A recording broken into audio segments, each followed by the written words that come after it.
Hello दोस्तों, मैं हूं अम्बुज। स्वागत है आप सभी का डिफेंस एंड डिप्लोमेट्स पे। दोस्तों, कल हमने एससीओ के बारे में चर्चा किया।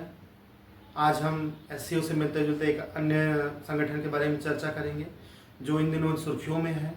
जी हाँ, हम बात कर रहे हैं ब्रिक्स के बारे में।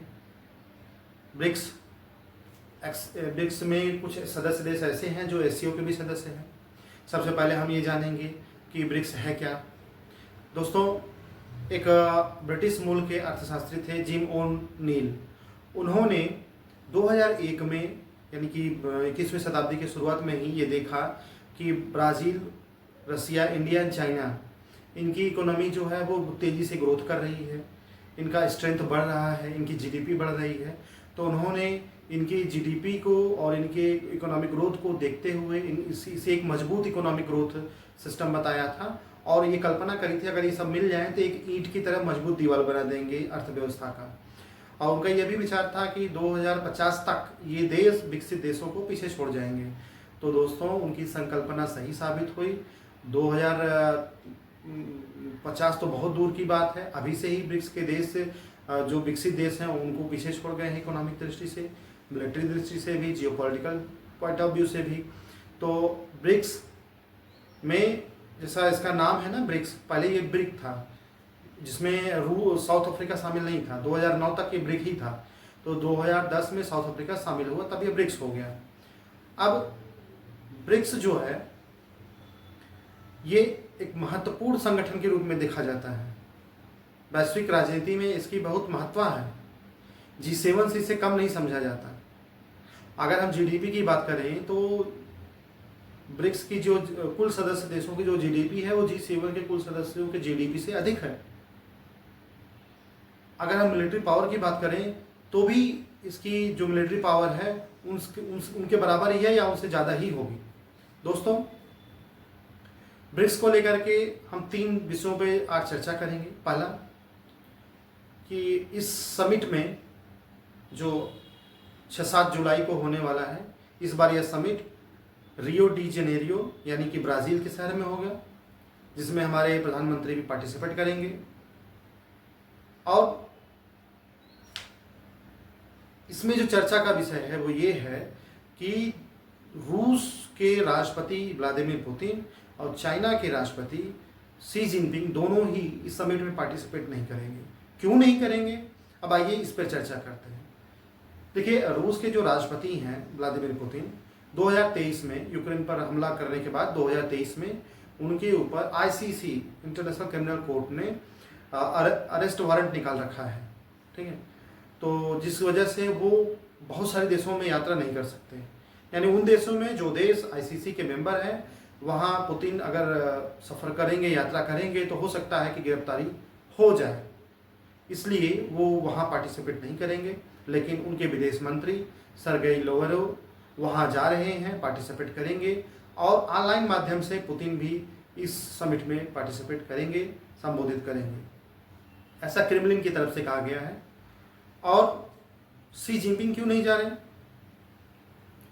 शी जिनपिंग के न जाने का वजह जो है वो अभी सुर्खियों में इसलिए बना हुआ है कि शायद शी जिनपिंग इसलिए नहीं जा रहे हैं, मोदी जी को वहाँ, दरअसल होता क्या है दोस्तों कि जब कोई भी बड़ा समिट होता है तो उसमें एक दिन डिनर आयोजित किया जाता है। जो होस्ट है वो तो होस्ट है ही, उस डिनर आयोजन में, उस डिनर पार्टी में एक चीफ गेस्ट बनाया जाता है। तो इस बार चीफ गेस्ट मोदी जी को बनाया गया है।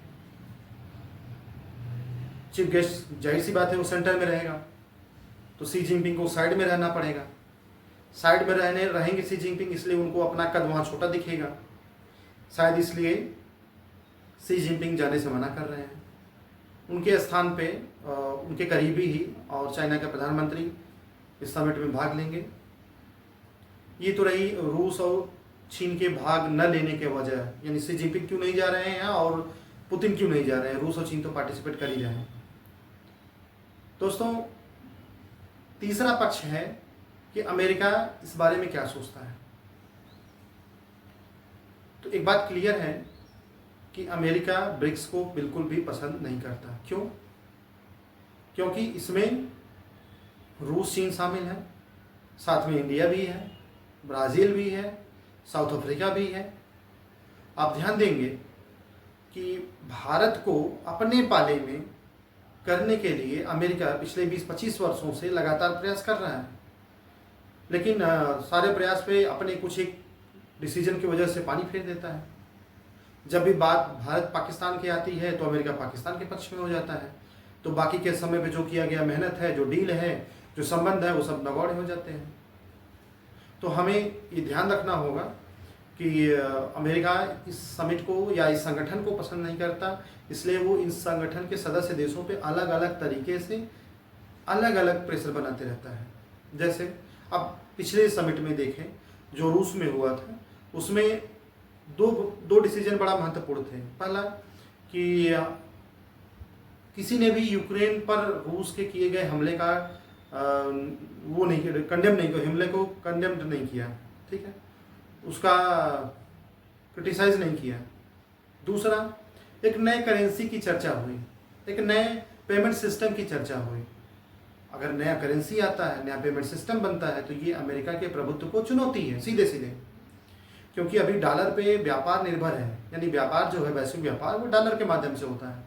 तो अगर इसलिए डॉलर की कीमत बनी हुई है, तो अगर हम डॉलर के माध्यम से व्यापार न करके एक नई मुद्रा के से व्यापार करें, तो जाहिर सी बात है उस मुद्रा की कीमत बढ़ जाएगी, यानी जिसका डिमांड है उसकी कीमत है। तो डिमांड और वैल्यू में मुद्रा का, डॉलर का कीमत कहीं कम ना हो जाए, ऐसा सोच के अमेरिका टेंशन में रहता है। दूसरा, अमेरिका की चिंता क्या है कि जो ये ब्रिक्स सदस्य के देश हैं, ये जियोपॉलिटिकली, डिप्लोमेटिकली और फाइनेंशियली बहुत स्ट्रांग हैं, तो इनका इम्पैक्ट अमेरिका के अन्य जो सहयोगी देश हैं उन पर भी पड़ता है। एग्जाम्पल, खाड़ी देशों में अमेरिका के अच्छे संबंध हैं। उन्हीं संबंधों में से इजिप्ट, यूएई, इथियोपिया इसके सदस्य बन गए हैं। सऊदी अरेबिया, जिसके अमेरिका से बहुत अच्छे संबंध हैं, वो भी इस लाइन में है। संभवतः उसको भी हम सदस्य के रूप में काउंट ही कर लें तो बेहतर। तो ईरान भी इसका सदस्य है। तो जो अमेरिका एंटी अमेरिका सदस्य थे वो तो इसमें शामिल हैं ही, पर जो अमेरिका के ग्रुप के, यानी अमेरिका के गोले के जो सदस्य देश हैं, वो भी इसमें आ रहे हैं। ये अमेरिका की चिंता है। और दूसरी बड़ी चिंता ये है कि भारत जाएगा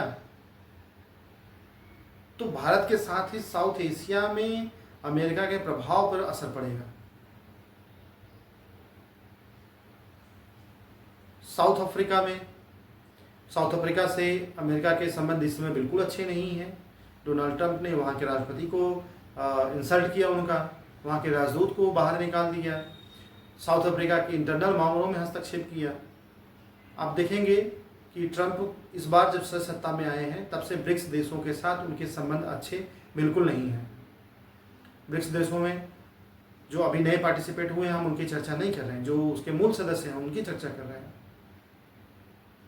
इंडिया के साथ किस तरह का व्यवहार है आपने देखा, चाइना से उनके किस तरह के संबंध है ये भी आप जानते हैं, रूस के साथ किस तरह के संबंध है ये भी आप जानते हैं।